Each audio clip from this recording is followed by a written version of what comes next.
తారీఖు నాడు 6 తారీఖు నాడు స్పీకర్ గారు అనుమతి తీసుకొని ఏబిసిడి వర్గీకరణ మీద మా మాదిగ సోదరుల 35 ఏళ్ల పోరాటం, అదే విధంగా 100 సంవత్సరాలు బ్రిటిషర్స్ ఉన్నప్పుడు కులగణన చేసిరు.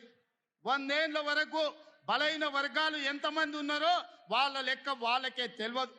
ఎంతో మంది ప్రధానమంత్రులు ముఖ్యమంత్రులు మారినారు కానీ బీసీల లెక్కలు తేల్చలేదు. కానీ భారత్ జోడోలో రాహుల్ గాంధీ ఇచ్చిన మాట ప్రకారం ఈ రోజు కాంగ్రెస్ పార్టీ బీసీల లెక్కలు తేల్చింది, ఇంటింటికి పోయింది, లెక్క కట్టింది. రాబోయే 2 తారీఖు నాడు బీసీ కులగణన నివేదిక రాబోతుంది. అదే విధంగా మాదిగల వర్గీకరణ మీద కూడా జ్యుడిషియల్ కమిషన్ నివేదిక ఇవ్వబోతుంది. ఫిబ్రవరి మొదటి వారంలో అసెంబ్లీలో బీసీ కులగణన మీద, అదే విధంగా మాదిగల వర్గీకరణ మీద సభను పెట్టబోతున్నాం. నీకు చేతనైతే చిత్తశుద్ధి ఉంటే సభకు రా, చర్చ చేద్దాం. నువ్వా మేమా తేల్చుకుందాం.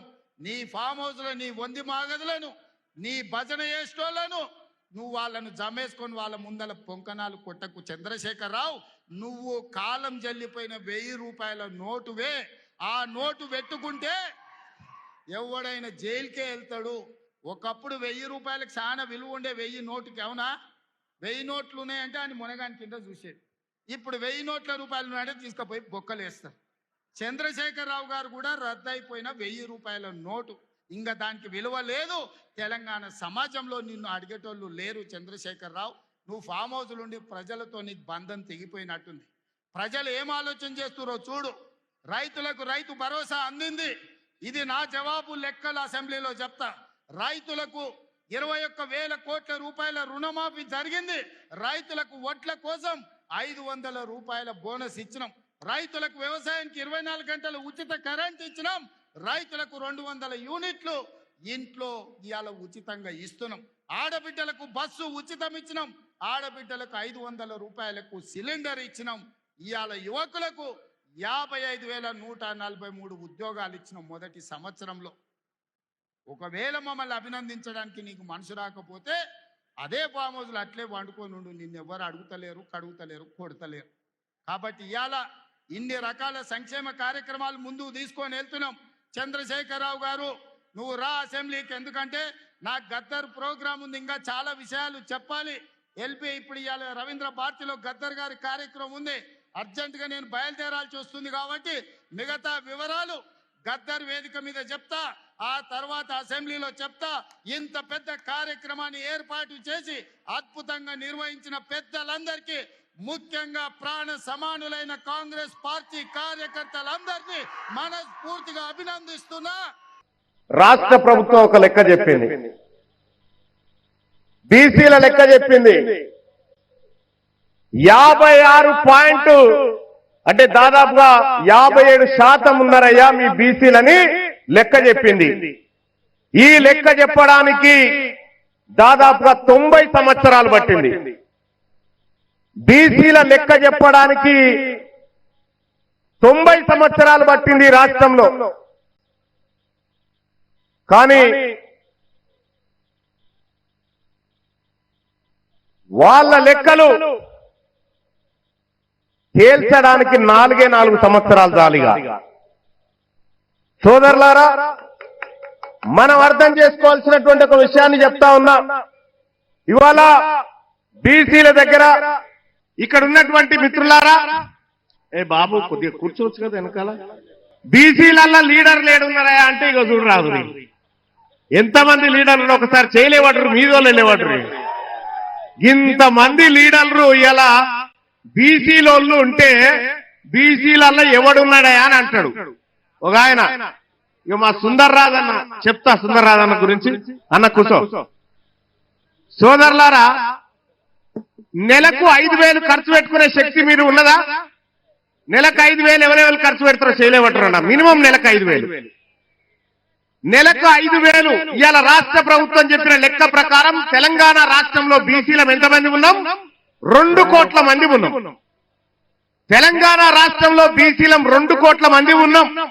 నెలకు 5,000 ఖర్చు పెట్టేటువంటి సామర్థ్యం ఉన్నటువంటి ప్రజలము మనము. అంటే నెలకు 10,000 కోట్ల రూపాయలు ఈ బీసీలు ఖర్చు పెట్టగలిగినటువంటి శక్తి ఉన్నటువంటి వాళ్ళు. అంటే ఏడాదికి 1,20,000 కోట్ల రూపాయలు రాష్ట్ర ఎకానమీకి జమ చేస్తుంది. ఎవరు జమ చేస్తున్నారు? ఏడాదికి 1,20,000 కోట్ల రూపాయల సంపదను ఖజానాలో జమ చేస్తున్నటువంటి మోటబర్లు దమ్మున్న బిడ్డలు బీసీలా కాదా? మరి మేము జమ చేస్తుంటే మీరా కుప్ప మీద కూర్చొని రేషన్ కార్డు ఇస్తాం, పుణ్యాలు పని చేపిస్తాం. మనం కదా ఓనర్లం. మనం ఓనర్లం అయి ఉంటే వాళ్ళు మనం కట్టినటువంటి పన్నుల సంపద మీద కూర్చొని కాంట్రాక్టులు చేసుకుంటా వాళ్ళ ఖజానాలు నింపుకుంటా ఉన్నారు. ఇలా తెలంగాణ రాష్ట్రంలో ఇన్ని లెక్కలు చెప్పిరు. ఓకే, తెలంగాణ రాష్ట్రంలో రెడ్డోళ్ళ లెక్క ఎంతరో చెప్పురా. రెడ్లు ఎంతమంది ఊరో చెప్పిరు, లెక్కలైతే వచ్చినాయి కదా. ఇలా వెలమల సంఖ్య ఎంతో చెప్పురు. మీకు దమ్ముంటే ఈ 2 పేపర్లలో హెడ్లైన్ రాయించి మీరు తిరుగురు చూద్దాం. ఇవి చెప్పరిగా, ఇవి చెప్పరు. ఓసీలట 20% ఉన్నారని రాసుకుంటా ఉన్నారు పాపం. ఇలా లెక్క తెలంగాణ రాష్ట్రంలో ఉన్న వెలుమోలు ఎంతమంది అంటే గట్టిగా 1,00,000 లేరు. ఇలా బీసీల మీటింగ్ కోసం వరంగల్ రోడ్డు మీదకి ఎక్కిన 1,00,000 మంది ఎంతమంది కూడా లేరు. మొత్తం ఎవరు? వెలమల జనాభా. వాళ్ళు 13 మంది ఎమ్మెల్యేలా. ఇలా మా సుందర్ రాజు అన్న చెప్తా ఉన్నాడు 14 లక్షల మంది. వాళ్ళు ఓటర్లు కాదు, మొత్తం జనాభానే గంత. ఓటర్లు ఇంకా తక్కువ ఉన్నారు. పిడికేడు మంది లేరు.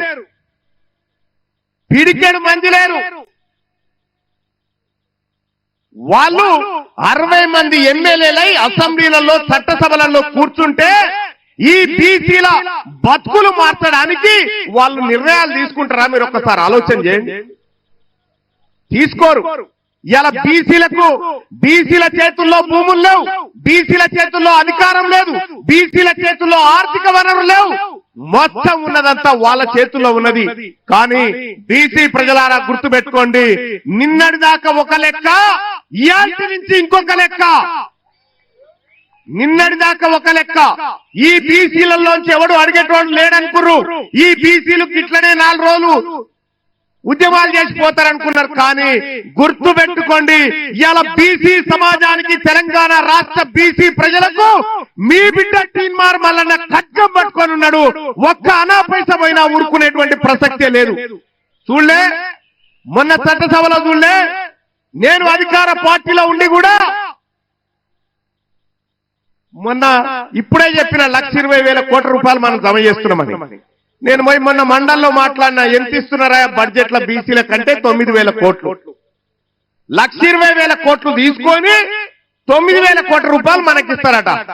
అంటే ఎవరి సొమ్ముతో ఎవరు బతుకున్నానా? ఎవరి సొమ్ముతో ఎవరు బతుకుడు? మన కష్టంతో వాళ్ళు బతుకుంటే మనకు సేవ చేస్తున్నట్టు అని చెప్తా ఉన్నారు. నేను ఈ వరంగల్ వేదిక నుంచి చెప్తా ఉన్నా, మర్యాదగా బీసీల కుర్చీలు ఖాళీ చేయండి. మర్యాదగా బీసీల కుర్చీలు ఖాళీ చేయండి. మా బిడ్డలంతా తయారున్నారు ఈడ ఎక్కడానికి, కుర్చీలు ఎక్కడానికి మా బిడ్డలు తయారున్నారు. ఇలా సిద్ధమేనా? ఉన్నారా? మా బిడ్డలు ఇవాళ కుర్చీలు ఎక్కడానికి సిద్ధంగా ఉన్నారు. ఒక ఆయన పొద్దుగాల లైవ్ నడుస్తా ఉంటే ఒక ఆయన కామెంట్ పెట్టి నడుస్తున్నా. ఆయన పేరేందో ఉండే, నా ఫోన్ లో ఉండే. మహేశ్వర్ రెడ్డి అని ఒక ఆయన కామెంట్ పెట్టింది. ఏంటంటే బీసీలంతా మా ఉత్స తాగాలరా అని పెట్టిందన్న. చూస్తారా కామెంట్? ఇక చూడరు, బీసీలంతానట రెడ్ల ఉత్సదాగాల, మా ఉత్సదాగాలరా అని చెప్పి అలా కామెంట్ పెడతా ఉంటే, ఇంకా ఏం సోపది మీకు మాకు? జరా ఈ కెమెరా ఏదైతే ఉందో ఇది జూమ్ చేయండి వాయిస్. ఈ లైవ్ స్క్రీన్ల మీద కనిపించేటువంటి కెమెరా ఇక చూడండి. మహేష్ రెడ్డి అట బీసీలు ఎప్పుడు మా ఉత్సదాగాల్సిందే అని చెప్పి బీసీల మట వాళ్ళ ఉత్సదాగన్నట ఎవనుత్స ఎవడు దాగితే ఇలా 1,20,00,000 రూపాయలు మా సొమ్ము 1,20,000 కోట్ల రూపాయలు మా సొమ్ము మీరు దాగుకుంటా మా బీసీల ఉత్స మీరు దాగుకుంటా మమ్మల్ని ఉత్స దాగమంటారా దొంగ నా కొడుకులారా మా సొమ్ము కదా ఇది మా సొమ్ము దాగుకుంటా మమ్మల్ని బీసీలకు ఎలా అధికారం మేమంటావు ఆయన అంటాడు మీరు ఏమన్నా చేసుకోరు కానీ రాజకీయాలు చేయొద్దట బరాబర్ రాజకీయాలే చేస్తాం మా బిడ్డ శ్రీకాంతాచారి ఆత్మ బలిదానం చేస్తే ఆ శవంకాడ కాపుకున్న దొంగలు మీరు ఇలా మా బీసీల గురించి మాట్లాడతారా మా బిడ్డకు చేసిన న్యాయం ఏంది ఒక్కసారి నేను అడుగుతా ఉన్నా ఏ లెక్కకు ఎక్కడైనా సిద్ధం తీన్మార్ మల్లన్న లెక్కలు తీసుకొని వస్తాడు మీరు రమ్మంటే గోల్కొండ కాడ కూర్చుందామా 1000 స్తంభాల గుడి కాడ కూర్చుందామా లేకపోతే కాకతీయుల ఏ తోరణం కాడ కూర్చుందామో చెప్పురు మీరు చేసింది దొంగతనమే మీకో విషయమే తెలుసా అసలు ఈ రెడ్లు వెలమలు తెలంగాణలో కాదు ఈ రెడ్లు వెలమలు తెలంగాణలో కాదు ఎందుకు చెప్తా ఉందంటే మనకు అక్కడక్కడ ఊర్లలో గడీలు కనిపిస్తున్నాయి మా మల్లయ్య అనేటో బాయ్ అక్కడక్కడ ఊర్ల పండి గడీలు కనిపిస్తున్నాయా ఆ గడీలు ఏంటి అవి వాళ్ళ ఇండ్లు అనుకుంటురా కాదు ఒకప్పుడు తహసీల్ ఆఫీసులు అవన్నీ ఒకప్పుడు తహసీల్ ఆఫీసులు ఆ తహసీల్ ఆఫీస్ లో అప్పుడున్నటువంటి నిజాం ఏం చేసిందంటే ఇక్కడ వాళ్ళకు చదువు రాదు ఉర్దూ రాదు ఇంగ్లీష్ రాదు అని చెప్పి కొంతమందిని ఇతర రాష్ట్రాల నుంచి పిలిపించుకుంటే వీళ్ళు వచ్చి అలా దొరబడి పన్నులు వసూలు చేసుకుంటా మొత్తం భూమి సంపద అంతా వాళ్ళ పేరు మీద రాసుకున్నారు వీళ్ళు మనోళ్ళు కాదు ఈ వరంగల్ ఆర్ట్స్ కాలేజ్ వేదికలో జరుగుతున్నటువంటి ఈ సభ రెడ్లకు వెలమలకు మనం విడాకులు తీసుకుంటా ఉన్నాం వాళ్ళతోటి వాళ్లకు మనకు విడాకులు ఇవి ఎక్కడైనా పెళ్లిళ్ళు ఘనంగా చేస్తారు కానీ విడాకుల మహోత్సవం ఘనంగా చేస్తున్నటువంటి కార్యక్రమం ఇదే విడాకులైనా కాదా విడాకులైనా కాదా ఇక వద్దా చాలు మీ సోపద్దాలు 70 ఏళ్ళు మీ సోపతి బట్టి తిరిగితే 7 లక్షల కోట్ల అప్పైంది నా ప్రజల మీద 70 ఏళ్ళు మీ సోపతి బట్టి తిరిగితే 1000 మంది పిల్లలు ఆత్మ బలిదానం చేసుకొని చచ్చిపోయారు 70 ఏళ్ళు మీ సోపతి బట్టి తిరిగితే లక్షల కోట్ల సంపద లూటీ అయిపోయింది 70 ఏళ్ల పాటు మీ సోపతి బట్టి తిరిగితే మీ కాంట్రాక్టర్ల బొక్కసాలు నిండినాయి తప్ప మా బీసీల డొక్కలు నింపలేకపోయినారు ఇక మీతోటి మాకేందయా వద్దు